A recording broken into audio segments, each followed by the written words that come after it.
Hi there, ये ECO 401 economics की short lecture series का लेसन नंबर 33 है। इसके अंदर आपको मेन पॉइंट्स करवाए जाएंगे और ये स्लाइड भी आपसे शेयर की जाएगी। इसका टाइटल है the 4 big macroeconomic issues and their interrelationships. So इसके अंदर सबसे पहले है 3 इम्पॉर्टेंट क्वेश्चन जिनको एड्रेस करना पड़ता है जब स्टडी किया जाता है कोई भी मेजर इशू या फिर प्रॉब्लम मैक्रो इकोनॉमिक्स के अंदर। तो पहला ये कि वाई इज़ इट इम्पॉर्टेंट, ये क्यों इम्पॉर्टेंट है और इसके कॉजेज़ क्या हैं या फिर पॉसिबल जो डायग्नोसिस हैं प्रॉब्लम के, और इसके अलावा पॉलिसी प्रिस्क्रिप्शन क्या एसोसिएटेड है हर डिफरेंट डायग्नोसिस के साथ। सो हम देखेंगे 4 मेजर प्रॉब्लम को यहाँ पर। अनएम्प्लॉयमेंट जो कि बेरोजगारी होती है, इन्फ्लेशन, महंगाई और बैलेंस ऑफ पेमेंट की प्रॉब्लम, और लैक ऑफ ग्रोथ के अंदर लैकनेस होना उसकी प्रॉब्लम को। सो अनएम्प्लॉयमेंट की हिस्ट्री आपके सामने थोड़ी सी मौजूद है और ये जो हिस्ट्री है ये पिछली सदी की हिस्ट्री है। 1929 से 33 की तरफ जाती है हिस्ट्री जब ग्रेट डिप्रेशन आया था, और ये हिस्ट्री वो है जो मैक्रो इकोनॉमिक्स से रिलेटेड है। सो अनएम्प्लॉयमेंट जब रेट जो है बहुत ज़्यादा पहुंच चुका था उस दौर में, यूएस और वेस्टर्न यूरोप के अंदर 25% अनएम्प्लॉयमेंट थी। और वर्ल्ड वॉर जब आई, सेकेंड वर्ल्ड वॉर, वो उसके बाद हुई थी, और उसमें क्या हुआ कि प्रॉब्लम सबसाइडेड हुई। Higher government defence spending, government ने जो है वो जब वॉर हुई, वर्ल्ड वॉर हुई, second world war, so government ने स्पेंड किया उस पर, डिफेंस के ऊपर अपने स्पेंड किया और वॉर रिलेटेड रिक्रूटमेंट्स हुई।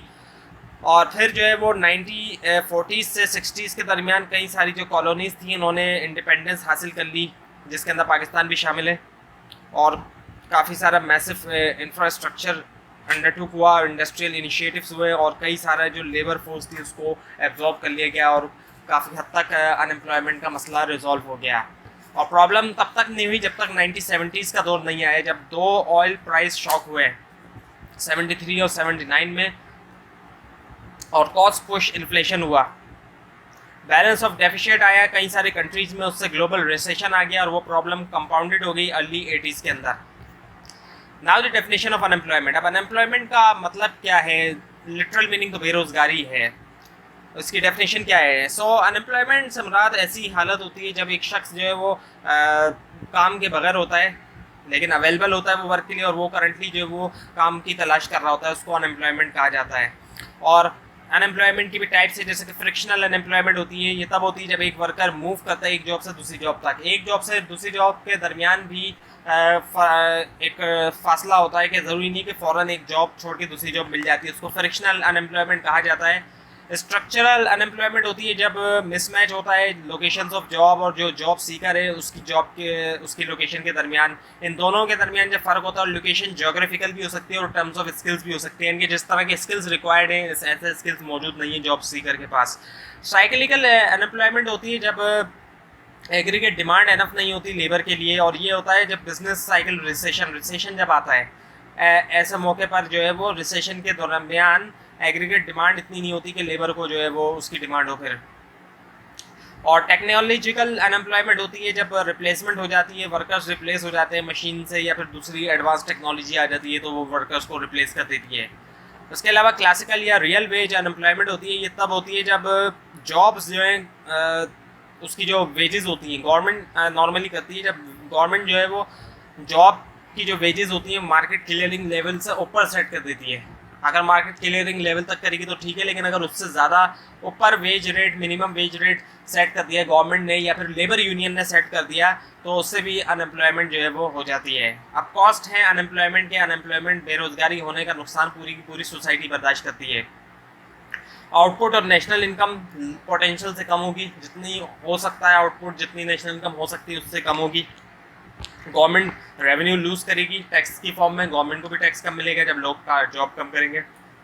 फर्म्स जो है, फर्म्स का भी नुकसान होगा, फर्म्स की भी रेवेन्यू लूज़ होगा, उनकी इनकम कम आएगी, और वर्कर्स को एडिशनल वेजेस लूज़ करेंगे दूसरे वर्कर, और सोसाइटी के अंदर क्राइम और वायलेंस के अंदर भी इजाफा देखा जाएगा जैसे हमारे यहाँ होता है। Now the concept of labour force. So labour force essentially जो है वो डिनोमिनेटर होता है, जो फार्मूला होता है अनएम्प्लॉयमेंट रेट का। सो लेबर फोर्स से मुराद क्या है, जिसको हम एब्रीविएशन LF लिखते हैं। सो लेबर फोर्स के अंदर तमाम वो लोग शामिल होते हैं जो एलिजिबल होते हैं और काम भी कर सकते हैं, दोनों चीज़ें होनी चाहिए। सो इसके अंदर बच्चे शामिल नहीं होते हैं, और ऐसे लोग जिनकी काफ़ी ज़्यादा एज हो चुकी है, रिटायरमेंट की एज क्रॉस कर चुके हैं, पेरेंट्स जो अपने बच्चों को रेस करने में बिजी हैं, स्पेशली मदर्स, और हैंडीकैप लोग और टर्मिनली इल ऐसे लोग जो बीमारी की वजह से काम नहीं कर सकते। सो ये तमाम लोग जो है वो लेबर फोर्स का हिस्सा नहीं होते। और ये भी डिफरेंस है, एक वो शख्स जो काम कर सकता है और जो काम करना चाहता है, एक ख़ास किस्म की जो उसको जॉब ऑफर की जा रही है और वो काम करना चाहता है, इसमें भी फ़र्क है। काम कर सकता है लेकिन वो काम वो एक्सेप्ट नहीं कर रहा है जिस तरह की जॉब उसको ऑफर की जा रही है, इसमें भी फ़र्क है। सो एक शख्स एम्प्लॉयड है तो वो दो कंडीशन फुलफिल होना लाजमी, तभी एक शख्स को एम्प्लॉयड समझा जाएगा। एक तो वो लेबर फोर्स का मेंबर हो, जो कि ऊपर आपको बताया गया है, लेबर फोर्स का मेंबर होने के लिए एलिजिबल भी हो और वो काम कर सके, एक तो ये चीज़। और दूसरी चीज़ ये कि वो एक्सेप्ट करे जिस तरह की जॉब उसको ऑफर हो रही है, जिस तरह की जॉब उसको ऑफर हो रही है वो उसको एक्सेप्ट करे, सो वो कहलाया जाएगा, वो फिर एम्प्लॉयड कहलाया जाएगा। सो LF लेबर फोर्स और AJ यानी कि एक्सेप्ट जॉब करने वाला। अब कुछ डेफिनेशनल प्रॉब्लम है अनएम्प्लॉयमेंट रेट के साथ, कुछ प्रॉब्लम्स हैं। पहली चीज़ ये कि lower than actual it is, ये उससे कम है जितना एक्चुअल में है, यानी कि, और इसके दो रीजंस हैं, अंडर एम्प्लॉयमेंट और डिस्कस अनएम्प्लॉयमेंट। अंडर एम्प्लॉयमेंट सम्राट वो सिचुएशन होती है कि जब एक शख्स को एम्प्लॉय समझा जाता है, असल में वो पार्ट टाइम जॉब कर रहा होता है लेकिन उसको भी एम्प्लॉय समझा जाता है, तो अनएम्प्लॉयमेंट रेट जो है वो सही तरह से नहीं शो कर पाता है कि असल में वो एम्प्लॉयड है वो या नहीं है। और डिस्कस्ड अनएम्प्लॉयमेंट है जो कि हमारे यहाँ काफ़ी ज़्यादा देखने में आती है कि एक शख्स सैलरी तो ले रहा है लेकिन असल में उसको वो कोई जॉब करता ही नहीं है, जो कि गवर्नमेंट डिपार्टमेंट में अक्सर देखा जाता है कि लोग सैलरी तो ले रहे होते हैं लेकिन वो कोई काम कर नहीं रहे होते हैं। सो ये भी डिस्कस्ड अनएम्प्लॉयमेंट के अंदर आती है, इसको भी एम्प्लॉयमेंट नहीं कंसिडर किया जाएगा। इसके अलावा higher than actually it is, higher होना असल एक्चुअली से, और इसके रीज़न क्या है कि चाइल्ड लेबर का होना। जब चाइल्ड लेबर होंगे, बच्चों को लगा दिया जाएगा जॉब पे, तो वो बड़ों की जगह उन्होंने घेर ली, उनकी जगह बड़ों ने लेनी थी लेकिन बच्चों को लगा दिया। और इनकम्पैटिबिलिटी होना स्किल्स और जॉब के दरमियान, जॉब और स्किल के दरमियान अनकम्पैटिबिलिटी पाई जाती है, जिस तरह के स्किल्स रिक्वायर्ड है वैसे नहीं है, और एक शख्स एक से ज़्यादा जॉब कर रहा है। और अनएम्प्लॉयमेंट बेनिफिट जो है वो दे रही है गवर्नमेंट, जो है स्टेट दे रही है अनएम्प्लॉयड शख्स को। अब ऐसा यहाँ तो खैर बहुत कम होता है, नॉर्मली अनएम्प्लॉयमेंट बेनिफिट का डेवलप कंट्रीज़ में ज़्यादातर ऐसा होता है, जैसे कि US ने दिया था कोरोना के दरमियान।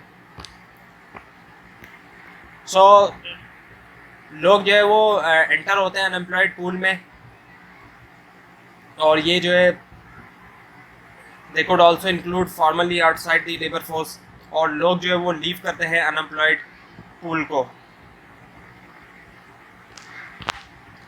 अब आपके सामने थ्योरीज हैं about the causes of unemployment. तीन तरह के व्यूज़ हैं इसमें, मॉनेटरिस्ट, कीन्सियन और क्लासिकल व्यू। सो अब आपके सामने पहले जो है वो मॉनेटरिस्ट व्यू है, जिसके अंदर लेबर डिमांड को अगर आप देखें तो वो डाउनवर्ड स्लोप है, और जो लेबर फोर्स का कर्व है वो अपवर्ड स्लोप है। और यहाँ पर जब जो भी इसका इक्विलिब्रियम पॉइंट के ऊपर अगर हम देखें, सो N स्टार है लेबर जो एम्प्लॉयड है, और W स्टार जो है वो वेज रेट है।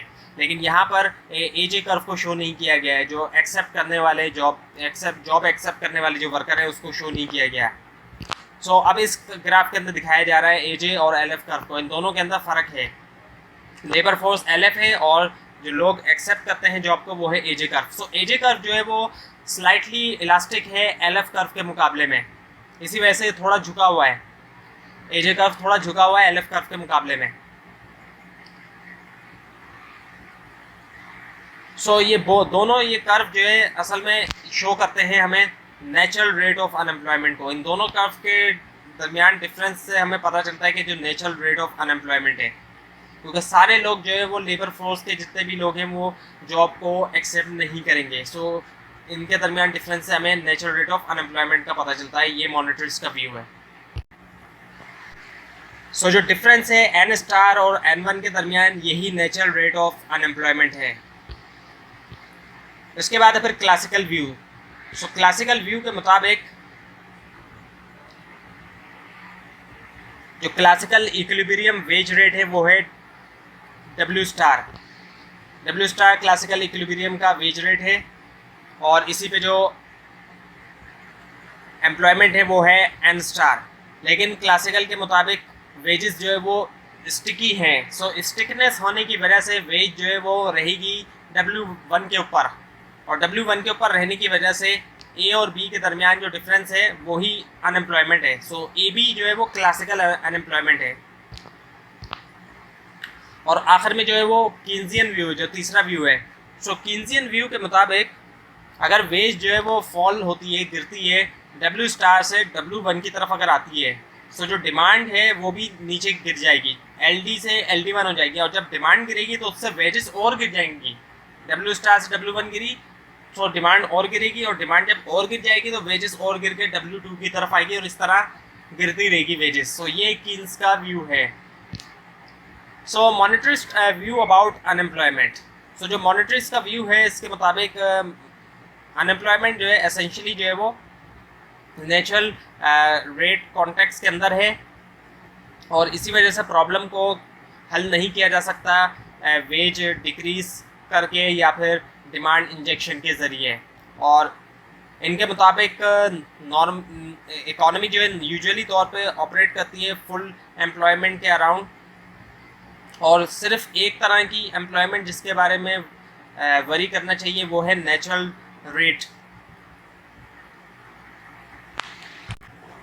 सो इसी वजह से ज़रूरी है फोकस करने के ऊपर जो हॉरिजॉन्टल डिस्टेंस है AJ और LF कर्व के दरमियान। अगर डिस्टेंस जो है उसको रिड्यूस किया जा सके AJ कर्व को शिफ्ट करते हुए राइट पे, LF कर्व से क्लोजर करते हुए, तो अनएम्प्लॉयमेंट रेट को रिड्यूस किया जा सकता है।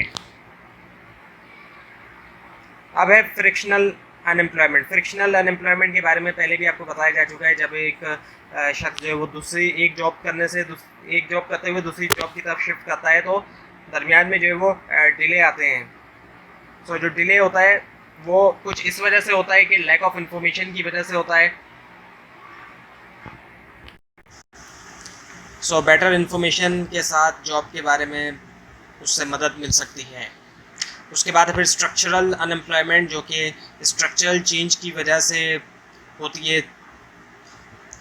सो गवर्नमेंट जो है वो फाइनेंशियल ग्रांट्स दे सकती है ट्रेनिंग करने के लिए सर्टेन ग्रुप ऑफ पीपल को सर्टेन टाइप ऑफ जॉब के लिए, कि जिस तरीके की जॉब्स अवेलेबल है उस तरह की जॉब्स को के लिए जो स्किल्स रिक्वायर्ड है, मिसमैच जो हो रहा है उस तरह की ट्रेनिंग के लिए गवर्नमेंट जो है वो ग्रांट्स दे सकती है। और फिर है सीजनल अनएम्प्लॉयमेंट जिसके अंदर सीज़न की वजह से अनएम्प्लॉयमेंट होती है। सो अब जैसे कि क्रॉप्स प्रोड्यूसर्स जो होते हैं कोल्ड कंट्री के अंदर, वो सर्दियों के अंदर बहुत कम ही काम कर पाते हैं, बल्कि तकरीबन कर ही नहीं पाते, क्योंकि जहाँ पे स्पेशली जहाँ पे स्नो होती है तो वहाँ पे जितनी भी फील्ड्स होती हैं वो कवर हो जाती हैं स्नो से। सो ऐसे सिचुएशन के अंदर जो लेबर है वो माइग्रेशन कर सकता है, और या फिर वो डेवलप करे अल्टरनेटिव टास्क विंटर के लिए वो कोई और काम करे, तो उससे क्या होगा कि सीजनल अनएम्प्लॉयमेंट जो है वो ख़त्म हो सकती है। अब आखिर में एक ग्राफ है जिसके अंदर एक तरफ वेज रेट है Y एक्सिस में और X एक्सिस में एवरेज ड्यूरेशन ऑफ अनएम्प्लॉयमेंट है। सो WO जो है वो है, उसका मतलब क्या है, जो ऊपर की तरफ ग्राफ जा रहा है इसका मतलब है कि chances of getting better job, जितना ज़्यादा वेट करेंगे तो उतना ज़्यादा चांस है बेटर जॉब मिलने का। सो वो ऊपर की तरफ जा रहा है, और WA जो है वो नीचे आ रहा है, जो इस बात को शो कर रहा है कि वर्कर्स जो है वो डेस्परेट हो जाएंगे जैसे जैसे टाइम गुजरता जाएगा। तो जहाँ पर दोनों बराबर होंगे, इंट्रैक्शन जहाँ पर दोनों का होगा, सो वही एवरेज ड्यूरेशन है अनएम्प्लॉयमेंट की। तो ये था लेसन नंबर 33। आपको अगर इस बारे में कोई क्वेश्चन है नीचे कमेंट कीजिए, और ये स्लाइड आप नीचे डिस्क्रिप्शन बॉक्स में देकर लिंक से हासिल कर सकते हैं। लेकिन अगर आपको लिंक में डिस्क्रिप्शन बॉक्स में अगर आपको लिंक ना दिखाई दे, उसके लिए आप नीचे कमेंट कीजिए, और इस पूरी सीरीज़ को देखने के लिए इस चैनल को सब्सक्राइब कीजिए, बेल आइकन के ऊपर क्लिक कीजिए। Thanks for watching this video.